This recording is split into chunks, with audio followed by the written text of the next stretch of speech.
Hello hi नमस्कार जय जगन्नाथ मो यूट्यूब चैनल एनआरएन फिल्मी मैक्स को आपण मान बहुत बहुत स्वागत करुच्ची। तो यही भिडियो आम कथा हाँ खोखा भाई तुम मूवीर ट्रेलर केमिति कौन लगिला स्टोरीटा केमिति कौन होइछि कौन अच्छी स्टोरी रे स्टोरी प्रेडिक्शन करवा तार रिव्यू करवा आउ ए भिडियोर लास्ट रे खोखा भाई तुम ऑल टीम मेंबर्स आ प्रोडक्शन हाउस रो समस्त को गोटे छोटिया रिक्वेस्ट अच्छी जहाँकि वीडियो लास्ट में कथा हेबी। तो चलतु डेरी नक वीडियो टी स्टार्ट करवा।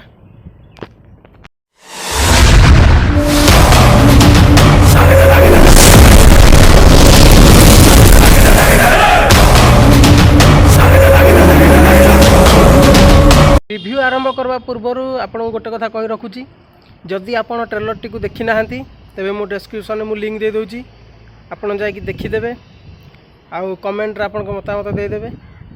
ट्रेलर टी देखला परे गोटे कथा कहबी ट्रेलर टी बहुत भल लगिला कहीं ना यार स्टोरी जो भाया अच्छी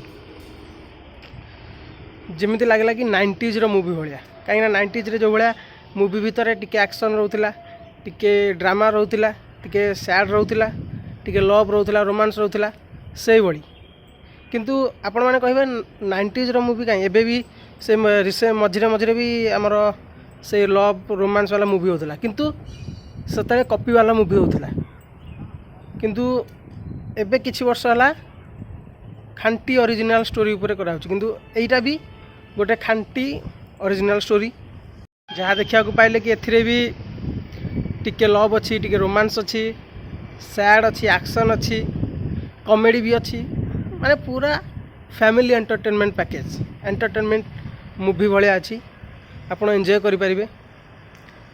आउ यही मूवीर सबकि भल अच्छी यार सिनेमाटोग्राफी कलर एडिटिंग आउ सॉन्ग्स तो बढ़िया अच्छी सॉन्ग्स आउ तार डांस कोरियोग्राफर लोकेशन जो जगह शूटिंग है गीत गुरा आउ ड्रेसिंग सेंस कॉस्ट्यूम एवरीथिंग तार एमती किसी ना कि एटा खराब लगे आउ यार जिते भी कास्ट अच्छा सबू कास्ट 100% देती बेस्ट करी आउ नुआ कर आसवा हिरोइन मनीषा सी भी बढ़िया एक्टिंग कर 100% देती आ स्वराज सार तो नो डाउट एक्टिंग बहुत भल होई यही मूवीर स्टोरी लाइन भी बढ़िया अच्छी आउ यही टीम रो मु जहाँ देखली ट्रेलर रु यही मूवी रे जिते भी टीम मेंबर अच्छा समस्ते 100% देकी काम करिसेंती से क्रू टेक्नीशियन ऑल समस्ते बहुत बढ़िया काम करिसेंती देखले जहाँ जना पड़छि मूवीटी भल हम भल भी होईची जहाँकि फुल मूवी देखला पर जना पड़ियो केमिति होईची किंतु ट्रेलरटा बहुत बढ़िया होईची। एबे कथा बा स्टोरी उपरे स्टोरीटा कौन अच्छी केमिति स्टोरी कौन अच्छी तो स्टोरीटा या होउची जे गोटे पुओटे गोटे झील को ता गर्लफ्रेंड करने को चेष्टा करियो किंतु से किछि करके ताकू गर्लफ्रेंड कर परियोनी से लास्ट को तार रिलेटिव्स की भाई तांकू पचारियो तो सी कहे कि आम म्यूजिक लेजेंड अक्षय महांती खोखा भाई गीत शुण आ से गीत रे जेमिति कहिसंती से हिसाब से तू ट्राई कर तो सी भी सेया करछंती गीत शुणी गीत शुणिकी सी ट्राए करिसंती आउ लास्ट रे से सक्सेस हो जाती तो तापर से खोखा भाई जो पिक्चर थिला तांकू आसिक से धन्यवाद देते आपण गीत साहाय्य मु सक्सेस हो गली तापर किछि दिन गला परे जेतेबेले तांकर ब्रेकअप हो जाउछि तो सी आसिक गोटे कथा कहउछंती से गोटे लाइन जे मु तुम परी कलंकित नायक हो गली यह कहबार कारण हूँ कहीं खोखा भाई आगु जितेबाला नुआ नुआ गीत करते से प्रथम रोमांटिक गीत करते तापर जाकि सी सैड गीत कले तो सही कथा कहुई आउ यही मूवीटी टोटाली कह गले ट्रिब्यूट टू खोखा भाई कहीं प्रत्येक गीत बा जो पूरा फेमस गीत से गीत मानू से गीतर लिरिक्स को से गीतर कॉन्सेप्ट को लेकिन मूवी तैयारी माने से जो जो से गीत गुड़ाक जहाँ कहुई ସେଇ କନसेପ୍ଟକୁ ନେଇକି ସେମାନେ ମୁଭି ତିଆରି କରିଛନ୍ତି। ତ ଏଇଟା ଗୋଟେ ଭଲ ଲାଗିଲା। ତ ଏତିକି ହେଲା ଟ୍ରେଲରର ରିଭ୍ୟୁ। ତ ରେଟିଂ ମୋ ମତରେ ମୁଁ ଦେବି 5ରୁ 4, କାହିଁକିନା ସବୁ ଏଠି ବଢ଼ିଆ ହେଇଛି।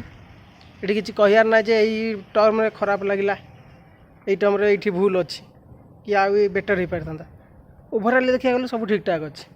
ସୋ ଏତିକି ହେଲା ଟ୍ରେଲର ଆଉ ଷ୍ଟୋରି କଥା।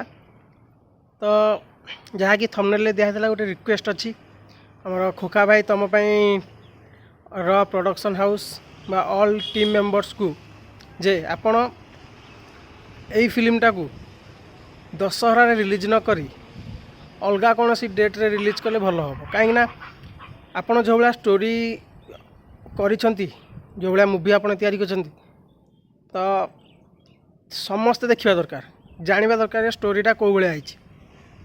ଆଉ ଦଶହରାରେ ଯେଉଁ ଭଳିଆ ଦେଖିବା କଥା, ଯେଉଁ ଭଳିଆ ମାସ୍ ଫିଲ୍ମ, ଓଡ଼ିଆରେ ବି ସେଇଭଳିଆ ମୁଭି ଆସୁଛି, କର୍ମ ଆସୁଛି, ଭିଲିଆନ୍ ଆସୁଛି। ଆଉ ଏବେ ପୁଣି ତାଙ୍କ ଭିତରେ ଦମନ ଆସିଯାଇଛି, masterpiece national award winning movie. ତ ଏଇ 3 ଜଣଙ୍କ ଭିତରେ କ୍ଲାସ୍ ହେବ। ତ ଫ୍ୟାନ୍ସ ମାନେ ଭିଉଅର୍ସ ମାନେ କ'ଣ ଡିଷ୍ଟ୍ରିବ୍ୟୁଟ୍ ହେଇଯିବେ, ଡିଭାଇଡ଼ ହେଇଯିବେ, ଏପଟେ ଅଧା ଗଲେ ସେପଟେ ଅଧା ଦେଖିବେ। ତ ଆପଣଙ୍କ ମୁଭି ଯେତିକି କଲେକ୍ସନ୍ ବିଜନେସ୍ କରିବା କଥା ସେତିକି କରିପାରିବ ନାହିଁ। ଆଉ ଷ୍ଟୋରି ବି ମୁଭିଟା ବି ଲୋକଙ୍କ ପାଖରେ ପହଞ୍ଚି ପାରିବ ନାହିଁ। ଆଉ ଏଭଳିଆ ମୁଭିକୁ ଯେତେ ବି ପ୍ରମୋସନ୍ ଦରକାର ସେତେ ପ୍ରମୋସନ୍ ବି ଠିକ୍ସେ ହେଇନି ମୋ ମତରେ।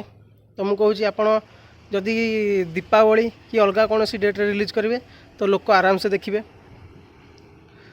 ଆଉ ଅଲଗା କୌଣସି ଲାଙ୍ଗୁଏଜ୍ରେ ମୋ ମତରେ ତାଙ୍କର ସେମିତି କିଛି ନାହିଁ। ରଜ ଆଉ ଦଶହରାରେ ଲୋକ ଦେଖିବେ, ଯେମିତି ଆମ ଓଡ଼ିଆ ଇଣ୍ଡଷ୍ଟ୍ରିରେ ଚାଲିଛି ରଜ ମାର୍କେଟ ଆଉ ଦଶହରା ମାର୍କେଟରେ ଫିଲ୍ମ ଭଲ ଚାଲିବ। ଯଦି କଣ୍ଟେଣ୍ଟ ଭଲ ଅଛି, ଷ୍ଟୋରି ଭଲ ଅଛି, ତ ଫିଲ୍ମ ନିହାତି ଚାଲିବ। ତ ଯେମିତି ଏବେ ଗୋଟ୍ ରିଲିଜ୍ ହେଇଥିଲା, ଦେବାରା ବି ଏବେ ରିଲିଜ୍ ହେଇଥିଲା ତାଙ୍କର ନନ୍ ଫେଷ୍ଟିଭାଲ୍ ଡେଟ୍ରେ। ତ ଆପଣ ବି କିଛି ଭଲ ଭଲ କଣ୍ଟେଣ୍ଟକୁ ନନ୍ ଫେଷ୍ଟିଭାଲ୍ ଡେଟ୍ରେ ରିଲିଜ୍ କଲେ ଭଲ ହୁଅନ୍ତା।